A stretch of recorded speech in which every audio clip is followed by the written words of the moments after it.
Olá pessoal, tudo bem com vocês? Eu espero que sim. Por aqui vamos vivendo um outono com dias azuis incríveis, a temperatura dança, né? Vai até 8, 9, esfria pra caramba, aí vai para 16, 17. Hoje está um dia belíssimo. Aproveitei pela manhã para passear um pouco de bike pelos parques aqui perto. É frio para padrões brasileiros, né? 13 graus, você andar de bike. A gente anda aqui com neve. Não tem nenhum problema. Com chuva, sem chuva, é o transporte da Holanda, ainda bem, porque a gasolina está muito cara e a eletricidade também. Quem tem carro elétrico que entrou na onda verde, daqui a pouco vai estar pagando mais caro pela energia elétrica do que pela gasolina. Na Alemanha já está assim. Pois é, mas essa é a época que nós estamos vivendo, a transformação. Nós estamos assistindo a história sendo construída em nossa frente de uma maneira muito rápida e violenta. Nunca foi assim, tão rápido. E não parou. A coisa está dinâmica. Esse pin que vocês estão vendo aqui. Isso foi um mimo que o Daniel Hobbs mandou pra gente, lá do Brasil. Mandou uma lembrancinha. Ele fabrica esses pins. Esse aqui é aquele avião Inca, né? Todo em ouro. São miniaturas que foram encontradas nas ruínas arqueológicas da Incas, representando um avião, porque isso não tem nada a ver com um pássaro. Tem uma cauda reta, que o pássaro não tem turbina. Existem documentários, inclusive, na Discovery Channel sobre isso. Eric Von Däniken falou sobre esse avião. Lindo! Ele fabrica outras peças também. Ele mandou...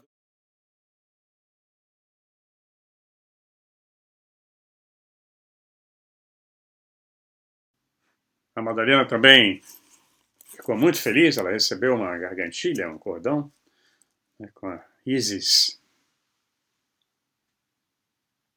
Muito lindo. O trabalho dele é muito bom. É um fantástico escritor, investigador e artesão. Né? Vamos prestigiar. Vou colocar aí embaixo na descrição do vídeo o contato para quem estiver interessado. Ele tem outras peças também. Muito obrigado, Daniel.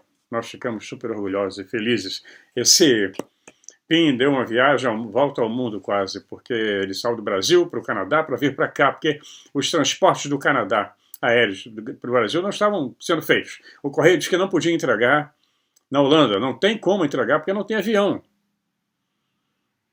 Não tem avião. Está faltando combustível. Eles entram com a narrativa de que está faltando pessoal. Em todo lugar do mundo está faltando pessoal. Os aeroportos estão um caos, etc. Está uma bagunça infernal. E, na verdade, o que está faltando é combustível. Pois é. As coisas estão levando mais tempo para chegar e algumas não estão sendo nem entregues. Enfim, como eu disse, é um mundo em transformação. Vocês aí no Brasil agora vão ver mais uma transformação. As eleições acabaram e parece que muita gente continua votando no palhaço. Numa pessoa que nunca vai fazer um projeto para beneficiar São Paulo.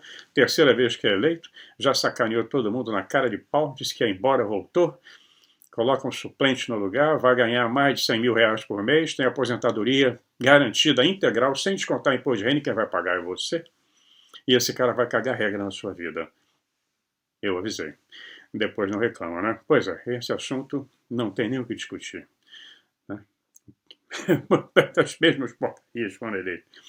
Pois é. Essa é a democracia, né? A democracia brasileira é estranha, porque o camarada vota num candidato e quem sobe é o outro, porque o partido arrasta pela contagem de votos, depois é dividido proporcionalmente. É todo um esqueminha para colocar e perpetuar sempre as mesmas cabeças no poder, que se utilizam das cabeças mais inferiores para realizar os seus projetos escusos. Todo mundo fala, monarquia isso, monarquia aquilo, mas qual é a diferença? A monarquia tinha duque, duquesa, marquês, marquesa, né? Conde, condessa, e o que tem na democracia? Na tão propalada democracia, você tem o vereador, tem o deputado federal, deputado estadual, vereador, não é? Os assessores, toda aquela cambada de gente ganhando dinheiro sem fazer nada, é a mesma coisa.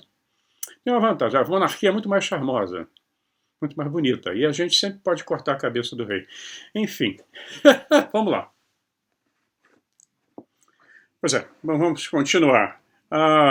Eu errei aí, eu disse que a dificuldade de mandar a caixinha para a Europa primeiro, e o Daniel tentou enviar para a Europa. O correio no Brasil disse que não estava tendo envio para a Europa, para a Holanda especificamente. Então nós pegamos a minha irmã, estava indo para o Canadá, levou para minha sobrinha, que fez uma ponte e enviou aqui para o Canadá. Né? Deu tudo certo no final. Mas o mundo que nós estamos vivendo está assim, isso está acontecendo geral, direto. Os aeroportos são caóticos, eles estão sempre com a desculpa que está faltando gente, está faltando funcionário, nas linhas de trem também, estão acontecendo atrasos, etc. A coisa está progredindo. Mas como existe um ponto de saturação, quem estudou isso sabe disso, né? O ponto de saturação, você pode encher um copo d'água, vai colocando açúcar, o sal tem uma hora que vai começar a encher de açúcar e não vai ter mais líquido, vai transbordar. É o ponto de saturação, o açúcar transborda, o sal ou a pimenta, né? Nós vamos continuar a falar sobre o nosso querido Egito, né? Fazendo alguns contrapontos. Nós estávamos falando sobre Hakim no vídeo passado, quem assistiu o vídeo passado, então é importante assistir sempre 2 ou 3 vídeos anteriores, quem está chegando agora, seja bem-vindo, mas assista os anteriores para poder acompanhar a sequência, senão tem que fazer sempre um resumo, igual aqueles seriados da televisão, né? Meia hora do seriado era o resumo do anterior, então não dá certo. Os vídeos são curtos, né? Então prestigiem. Eu tenho avisado todos aqueles que são assinantes do canal, deem uma olhada nas inscrições, que o YouTube desinscreve mesmo na cara de pau. E ele não notifica também, dependendo do título do vídeo, o algoritmo faz isso. Eu tenho o maior cuidado para colocar um título do vídeo, porque só no título ele já bloqueia. Já manda um e-mail em questão de microsegundos para mim. Então é importante que vocês vejam, assistam os vídeos anteriores, tenha uma certa sequência, para poder, às vezes, você falou sobre isso, eu já falei lá atrás, ele fica me chamando, às vezes alguém coloca nos comentários, só tem que falar sobre tal assunto, porque isso, já falei lá atrás. Há muito tempo, são mais de 100 vídeos, né? Então dá uma olhadinha lá, vale a pena. Prestigie o canal, a gente se sente prestigiado também, né? Com isso, e é incentivado. Vamos voltar lá para o Egito, o Hakim, né? Aquele estudioso nativo lá do Egito. Então ele cresceu lá na vila de Abusir, onde tem as pirâmides de Abusir. Essas pirâmides são super interessantes, porque estão fora do roteiro turístico normal. O pessoal vai para Gizé, vê as 3 pirâmides, a esfinge, o museu e acabou. Não tem muito mais coisa. Muito mais. Né? Então ele fala sobre, ali naquela região, assim como existem monges, freiras e padres, hoje em dia os antigos egípcios também treinavam ali práticas rituais que serviam ao bem maior da humanidade, segundo eles, na época. Os ensinamentos de Hakim sempre seguiram essa tradição, e o conhecimento deles sobre as pirâmides era muito vasto. No campo de pirâmides em Abusir existem pisos de granito preto, granito negro, não sei como é que se fala mais no Brasil, essa palhaçada. Bom, negro, preto, não sei.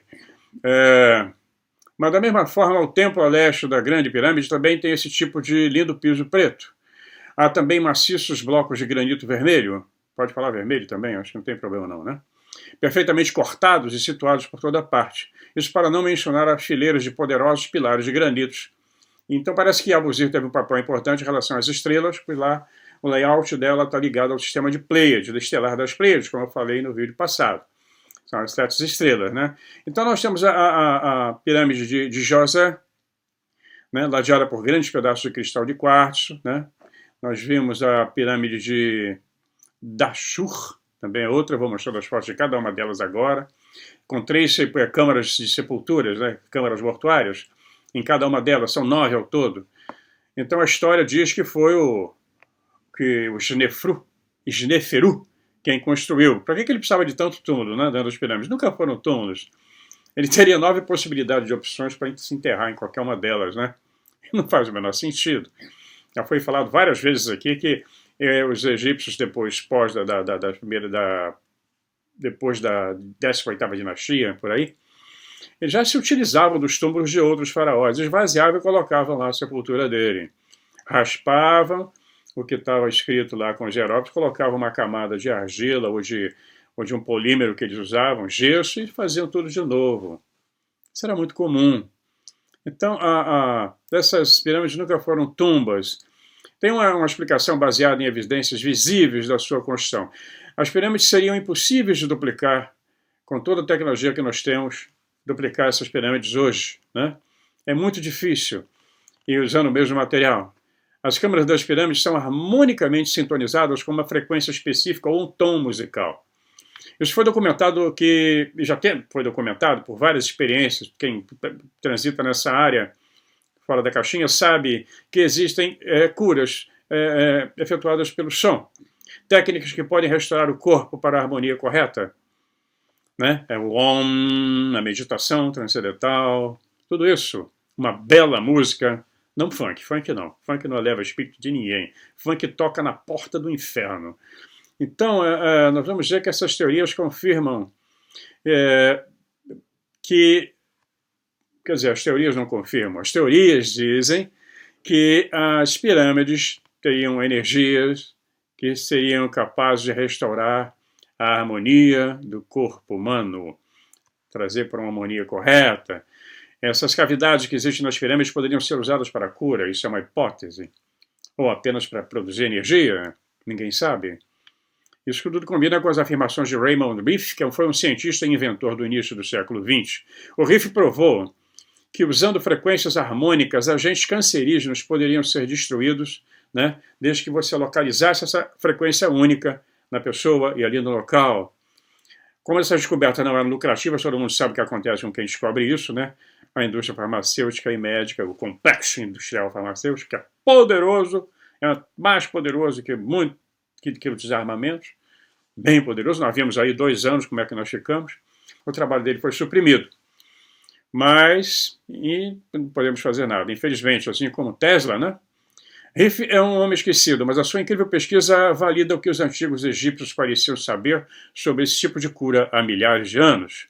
Outra característica marcante no complexo de Saqqara, onde tem as pirâmides que eu acabei de falar, é a famosa pirâmide Bent Pyramid. É a pirâmide escalonada. É uma estrutura intrigante que ela começa com um ângulo e depois muda o ângulo. Né? Ela tem uma das coberturas, revestimento mais bem preservados de todas as pirâmides. Toda a estrutura externa dela, a superfície, forrada com calcário. Né? É como se fosse uma bainha, uma faixa externa, né, que está bem preservada. O que existia nas outras pirâmides foi saqueado por várias gerações, levaram material para construir seus próprios templos, foram várias revoltas no Egito, invasões, e todo mundo saqueava os templos e ocupavam com outras linhas religiosas, né? E sempre houve isso, sempre foi utilizado, reconstruíam em cima. O Egito tem uma história em camadas, são várias camadas, tem que saber qual camada que você vai pesquisar. Muda tudo. O Deus que era adorado na pré-dinastia não foi adorado nas dinastias posteriores. Né? Então tem tudo isso que nós temos. Às vezes eu pincelo, vou tirando resumos em cima de resumo para poder instigar vocês a pesquisarem. Tem muita coisa em português também sobre isso. Vale a pena. E é bom aprender inglês também. Abre um horizonte infinito. Né? Então nós vamos ver que segundo os egiptólogos tradicionais, os egípcios estavam sempre praticando a construção de pirâmides, eles começaram a construir em um ângulo e mudaram de ideia no meio do caminho. Imagina, uma monstruosidade daquela. Você não consegue fazer se você tiver um projeto. Não faz. Uma equipe japonesa, uns anos atrás, tentou reproduzir uma pequena, teve autorização do Departamento de Antiguidades do Egito, num cantinho lá de Gizé, tentaram montar em uma escala menor. No final não deu tempo, eles fizeram uma escala de tempo para coincidir com os documentos acadêmicos, né? E eles não conseguiram, no final tiveram que usar guindaste, e ficou uma porcaria, fica torta, você não consegue. É um absurdo, não consegue mesmo. Não consegue mesmo. Né? Então, o guardião dessa sabedoria, o Hakim, né, nativo lá, ele dá sentido à situação explicando. Ele fala o seguinte, quando chega a palavra do faraó que dizem que construiu essas pirâmides, em Abuzi, Sneferu. Ele diz que SNE significa o duplo, e Nefer é harmonia, então o nome seria dupla harmonia. Não é o nome de uma pessoa, mas é um nome de uma energia que se obtém com essa construção. Por isso que ela vem num ângulo e muda para o outro. É uma dupla harmonia. Hakim acreditava que as câmaras das pirâmides foram harmonicamente sintonizadas em diferentes frequências ou tons musicais, e ele dizia que a pirâmide curvada, né, também de pirâmide, teria 2 câmaras para 2 tipos de frequências e sons diferentes. Cada câmara em cada pirâmide, então, poderia ser um exemplo de tecnologia de som com tons distintos, criando enormes campos de ressonância harmônica capazes de alcançar grandes distâncias. Em Dashur, nós vimos agora, vocês vão ver mais na frente as imagens, né? A pirâmide vermelha, a pirâmide negra, a pirâmide bente, pirâmide curvada, não é curvada, com ângulo quebrado, né? E cada uma delas é coberta de calcário branco, vermelho e preto. A segunda pirâmide ainda brilha em vermelho, e a terceira pirâmide tem o resto das pedras negras. Esses invólucros externos cobriam toda a superfície da pirâmide. A construção em pedra que vemos hoje é a estrutura interna do monumento. A visão dessas pirâmides no auge de seu esplendor deve ter sido de tirar o fôlego de qualquer um. Com relação à cor preta e o formato estranho, os egiptólogos dizem que os construtores estavam experimentando, então calcularam mal e ela se desfez. O que mais está aparecendo, quem vai lá, e as fotos mostram que houve um blow-up, uma explosão. Alguma coisa deu errada. Tem uma outra pirâmide que está também com uma construção muito parecida, que é a de Maidum. Fica a 100 quilômetros ao sul dessa região que eu chamei que ele chama, eu falei no outro vídeo, né, a Banda da Paz, que é a pirâmide de Maidum. Né? Nós vamos ver, eu vou colocando o nome lá mais na frente no vídeo, para não interromper o que eu estou falando. Ela é conhecida em árabe como a falsa pirâmide. Ela é instantaneamente reconhecida como estranha.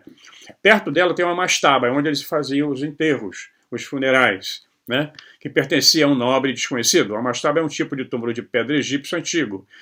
Seguindo por um túnel estreito no fundo dessa mastaba em particular, tem uma abertura mais espaçosa onde os egiptólogos encontraram o que eles dizem ser o granito vermelho mais antigo do mundo, num sarcófago gigantesco. Nenhuma outra exploração oficial foi documentada.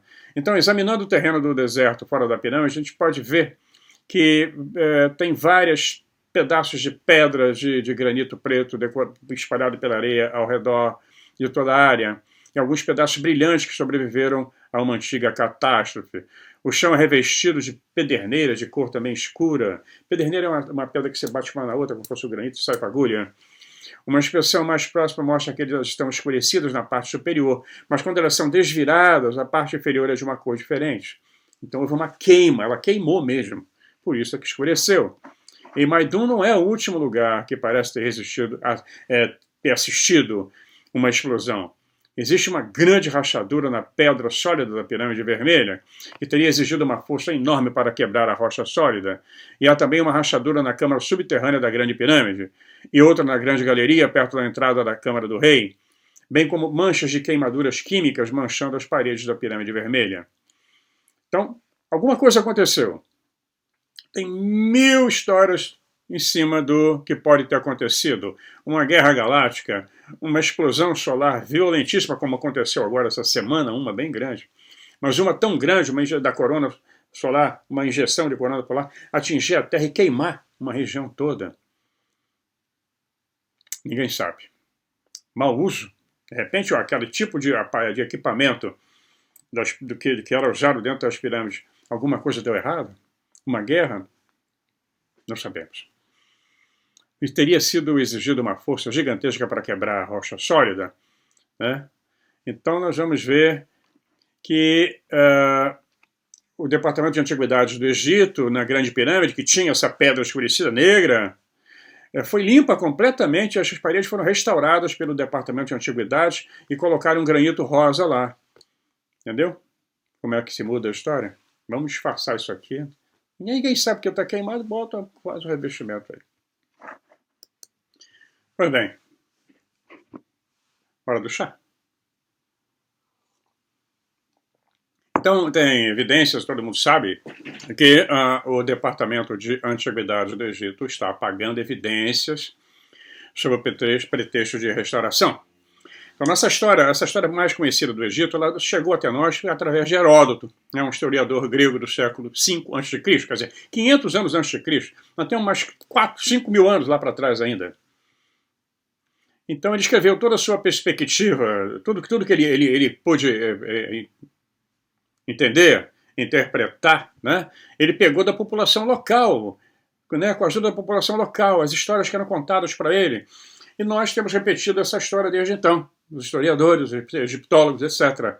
Então, para que a egiptologia sobreviva à onda de evidências irrefutáveis de que descreve uma tecnologia potente e avançada nos tempos antigos, os egiptólogos deveriam engatar seu vagão, né, desse trem, ao longo dos últimos... engatar esse vagão em teorias mais sensatas e precisas, né, que têm sido propostas ao longo dos últimos, sei lá, 60, 70 anos, quando começaram a aparecer as primeiras discordâncias com essa datação, né, com essa história tão montada.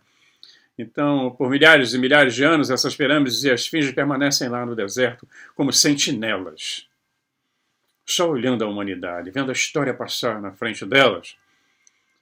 Não é? Pois é, lá no Planalto de Gizé, nos últimos anos, eles instalaram uma cerca, né, em torno do sítio do Planalto de Gizé, e ficou tudo cercadinho, bonitinho, e guardas armados para todos os lados, patrulhando as pirâmides dia e noite, né, e qualquer tentativa para realizar pesquisas acadêmicas no local, embora pareçam que são incentivadas, são quase todas elas rotineiramente recusadas, só quem faz é o grupinho lá do Departamento de Antiguidades, que tem alguns contratos com grupos alemães, franceses, etc., mas é tudo mantido em sigilo, não é nada para o público. O que mostra para o público é aquele oba-oba. Descobriram umas 30 sarcófagos, aí abre sarcófago, coitado, abre aquelas múmias todas, vão abrindo sarcófago. O negócio é abrir sarcófago, mostrar a múmia, faz aquele salamaleque todo, né? Como nós vimos agora, descobriram mais umas 50. Tem muito mais. Nós estamos vendo só 10% do que tem, o que está debaixo daquela areia do deserto ali, soterrado. Tem muita coisa.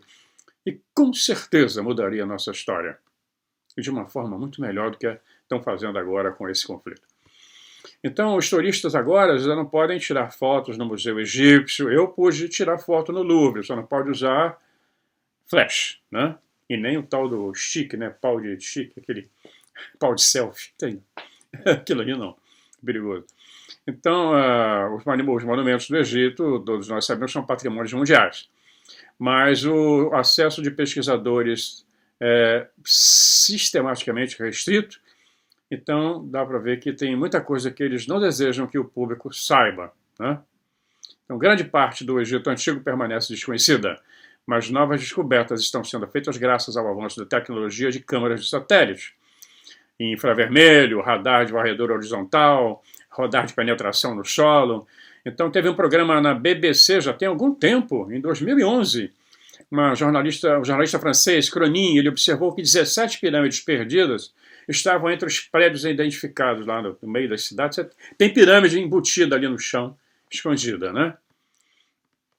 Tem um novo satélite que descobriu isso. Descobriu também milhares de túmulos, 3.000 assentamentos antigos, como se fossem vilas, cidadezinhas, e vai por aí afora. Eles sabem. Como eles também fotografam os ladrões de relíquias que de noite vão lá cavucar, roubam para vender no mercado negro, mercado paralelo. Então as coisas é assim, né? Uau, pois é.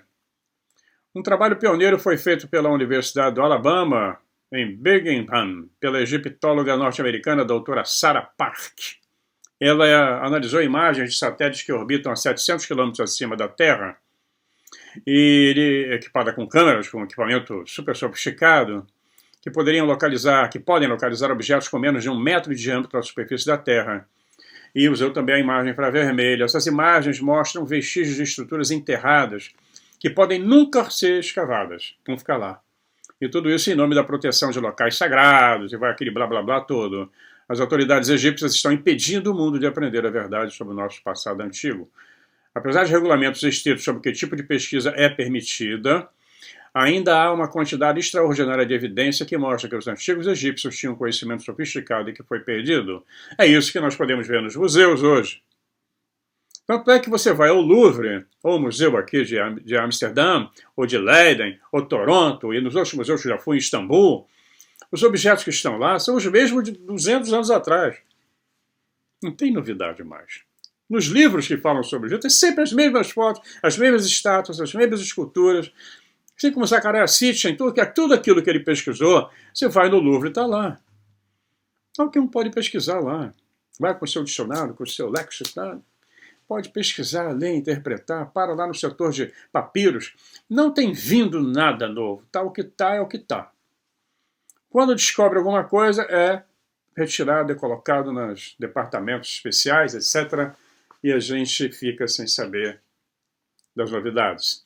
Assim é na Indonésia, o governo também proibiu a escavação na pirâmide Gunung Padang, que seria uma das mais antigas do mundo. Já cercou o local. O turista pode ir, vai ver o que está lá, né? Tira foto e tal, mas acabou. Assim é na China, são 500 pirâmides, pelo menos na China. Bem, ninguém sabe. E aí? É sempre assim. A história de cancelamento não é nenhuma novidade. Agora é feita eletronicamente, né? Antes não, né? Quebrava, enterrava, proibia, não vai mexer, pronto e acabou. Estamos precisando de uma invasão extraterrestre, né? Klingon, eu gostaria. Não façam prisioneiros. Pois é. A piada do Klingon é que aquilo que não te mata engorda, né? Mas para um general Klingon, não. Ele vai te matar e cantar odes ao lado da fogueira sobre isso. Uau, isso é uma piadinha. Porque às vezes a gente fica pensando, caramba, quando é que isso vai acabar? Quando é que esse planeta vai pular de degrau? Quando é que nós vamos realmente evoluir nessa parada toda esotérica? Vamos evoluir para luz infinita, para sétimo luz lilás, não sei das quantas. Não está indo, não. A coisa tem que ser no plano real. Tem que haver uma mudança de mentalidade, tem que se quebrar paradigmas. E isso não é fácil. Mas essa aqui é a nossa casa, é a nossa galáxia. Tá vendo, Orion? Orion tá aqui. Cadê o Orion? Orion tá aqui.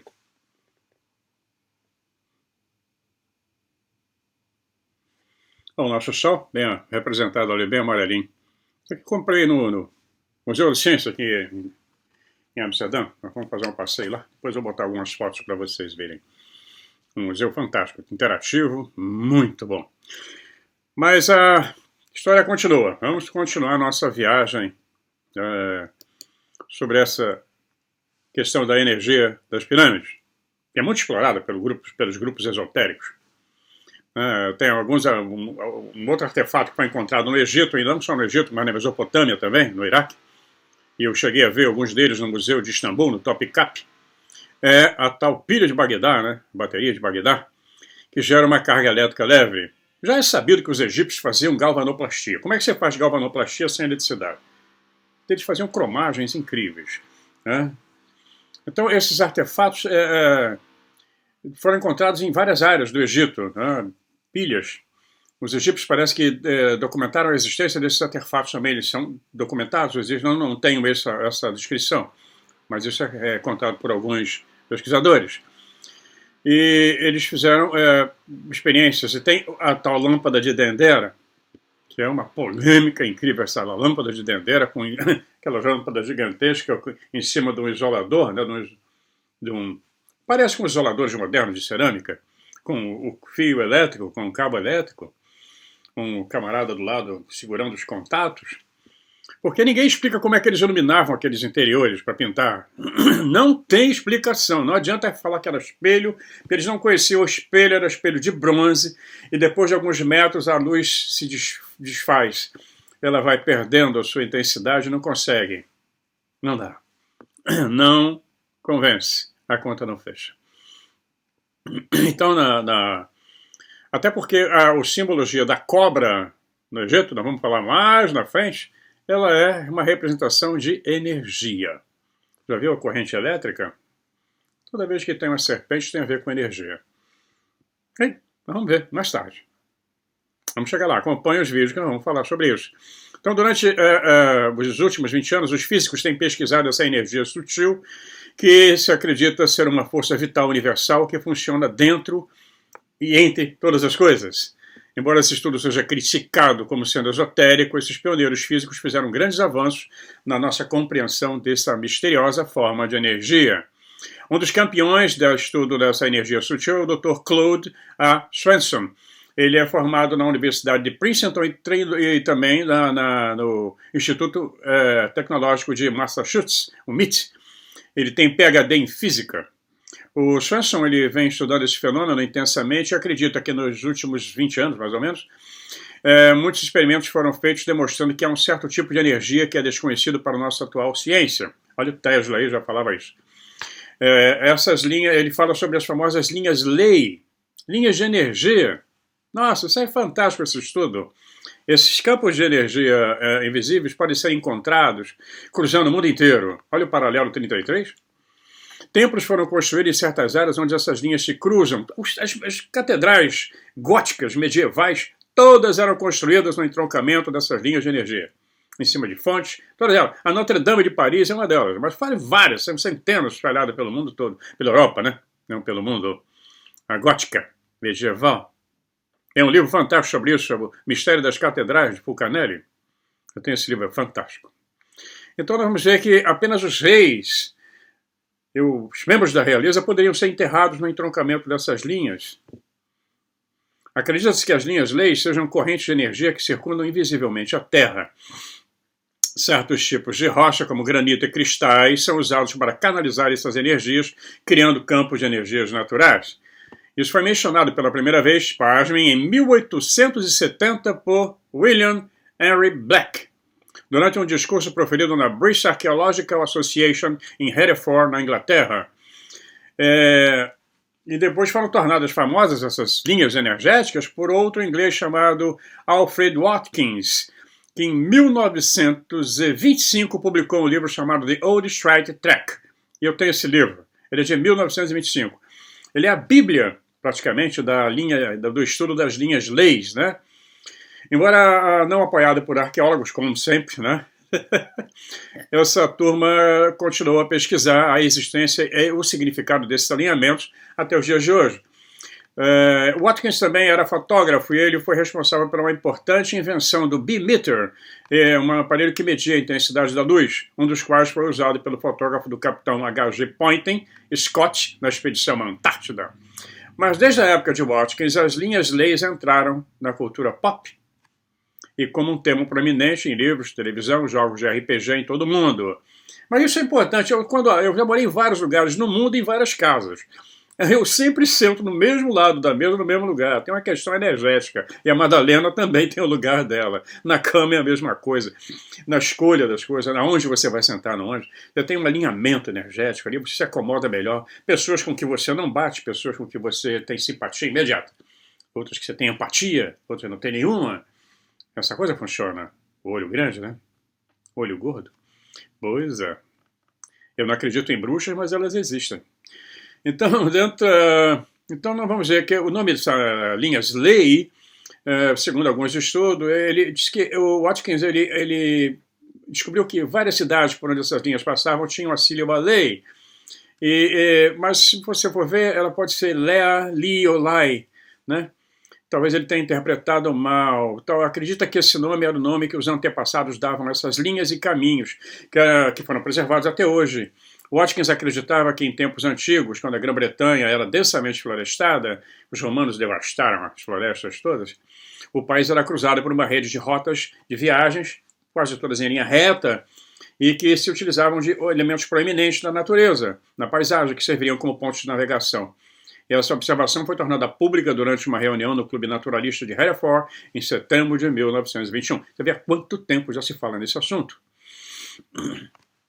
Então, as linhas Ley podem ser ativadas por algum elemento da geologia, né? O granito maciço, como é predominante na Planalto de Gizé, no Egito, bem como em outras áreas do mundo antigo. E a possibilidade das pirâmides conterem pistas sobre a eletricidade antiga tornou-se mais evidente com a descoberta de diagramas toscos de cor vermelha que detalham claramente dispositivos elétricos e cabos. Os construtores do Antigo Egito projetaram essas estruturas e a construíram de forma a concentrar ainda mais as forças da natureza, né, sutis, que poderiam se aproveitar. O Tesla pesquisou isso muito. E tem mais outros cientistas que pesquisaram. Nós vamos continuar a falar sobre isso. Acompanhem os vídeos, né? Deixem o famigerado like. A gente precisa dele, porque o algoritmo lê isso. E aí impulsiona. Tem vídeo que não vai, que não decola. As pessoas elogiam, mas não decola porque o algoritmo pega alguma... Tem que ele trabalha com like. É uma chatice esse negócio. Dá o like aí, dá o like aí. Ixi, nossa, tem canal que o camarada pede de 30 em 30 segundos. Mas é super importante colocar sim, né? E os comentários também. Vamos continuar. Interessante, né? Pois é, os construtores do Antigo Egito, eles projetaram essas estruturas e as construíram de forma que concentrassem ainda mais a força da natureza, essas energias sutis. O núcleo das pirâmides encontradas em Gizé e outras são feitos de um tipo de calcário chamado dolomita. Ele é perfeito para conduzir eletricidade devido ao seu alto teor de magnésio. Mas o calcário externo, o revestimento externo que revestia a pirâmide completamente, hoje só tem pedaços dele, é o calcário branco Tura, que tem quase zero teor de magnésio. E é um condutor de eletricidade muito mais pobre. E é intrigante que essas pedras externas estão unidas com tanta precisão que depois de todos esses milhares de anos é impossível colocar uma lâmina de barbear entre elas. Basicamente o que temos é um núcleo altamente condutor de eletricidade envolto em algo que é muito eficaz e isolante. E com a pequena ajuda do granito encontrado nas passagens da pirâmide, ela pode se tornar radioativa e ionizar ou eletrificar o ar. E isso explica a gigantesca quantidade de granito encontrado em Gizé. As pedras externas foram usadas para interagir, né, com esse granito, transformando as pirâmides em poderosas máquinas eletricamente carregadas. A energia invisível e sutil nos cerca o tempo todo. E é mensurável pela ciência. Mesmo para a mente completamente destreinada, a gente pode perceber isso. Há ocorrências em nosso ambiente natural que apoiam a existência de uma energia unificadora todo o nosso planeta. Ela não é visível a olho nu. Muita gente já viu orbes, né? Eu já vi vários. São frequentemente capturados em fotografias. Eles são descritos como poeira ou partícula de ar. Mas isso não muda o fato de que eles parecem ocorrer com mais frequências em determinados lugares, em determinados momentos. Eu já vi em Mangaratiba, é espantoso. Lá em Minas também, no interior. O pessoal chamava de mãe de ouro, né? Fica flutuando na sua frente. É uma coisa impressionante, prateada às vezes. Uau, é muito lindo. Então, bolas de ionização podem ser, né? O ar eletrificado que tende a se unir. É uma analogia, né? Pode ser um relâmpago redondo, esférico, como eles chamam, tão eletrificado que as moléculas são excitadas o suficiente para brilhar. E Nikola Tesla estava certo de que existe uma forma onipresente de energia que ocorre naturalmente por todo o planeta. Ele descobriu que o Sol ionizava a eletricidade presente na ionosfera e ele também criou maneiras de aproveitar essa energia.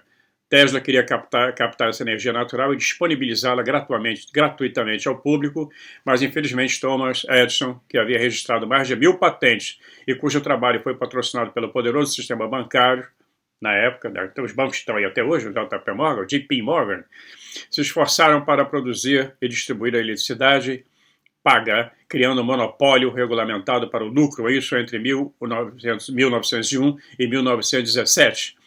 A Tesla Tower, quando ele fez a experiência, foi construída em Long Island, Nova York, com um sistema de transmissão sem fio, wireless, para sinais telefônicos e elétricos. E, curiosamente, foi construído sobre um aquífero, né?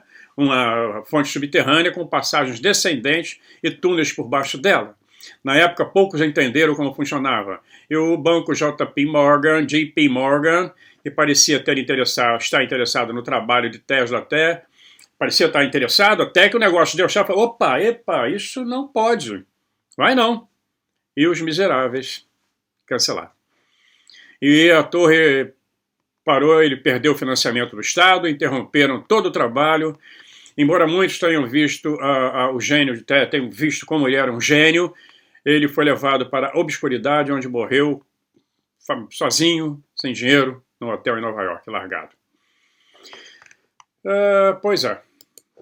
Tem outras histórias envolvendo outros cientistas que pesquisaram a energia gratuita que a natureza nos deu.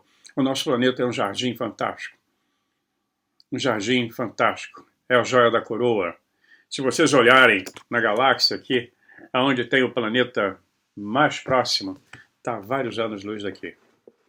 Nós somos eu cliquei numa tecla errada aqui. Nós somos a joia da coroa. Não tem nada como a Terra aqui por perto. Só alguns anos-luz. Por enquanto, impossível para a gente. Não com esses foguetes que nós temos aí. Como esse último da NASA aí, Artemis. Não vai subir, tá? Deu problema. Eles esqueceram como é que se fazia. Os Estados Unidos já teve na frente da corrida espacial, agora está correndo para recuperar o prejuízo, mas enquanto for controlado por essas forças negativas que estão lá, extremamente negativas, não vai conseguir. Pois é, quem sabe um dia a gente consiga reviver os ensinamentos de Tesla. Tem outros cientistas, e vamos conversar sobre eles também, que exploraram essas forças da natureza. E parece que alguns países já passaram a prestar atenção e já criaram alguns artefatos que se utilizam dessas forças naturais. Um deles é a Rússia e outro a China. Pasmem. Mas vamos conversar sobre isso depois. Tá? Eu quero agradecer a todos vocês pelo apoio. Né? Às vezes tem que fazer corrido, porque senão o vídeo fica muito comprido. E eu estou lendo do inglês para falar em português, às vezes atrapalha todo o raciocínio, fica complicado. Então perdoem, às vezes tem erros de concordância de português, eu atropelo algumas palavras, mas é o jeito da gente fazer. Não tem outro, tá?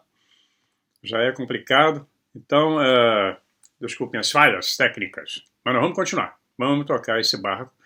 E agora, eu espero mesmo, do fundo do coração, que as coisas se resolvam no Brasil e aqui na Europa também, porque nós estamos cada vez mais perto da distopia total. Todos nós esperamos, né, que alguma coisa aconteça. Eu também espero. Está na hora. Até o próximo final de semana.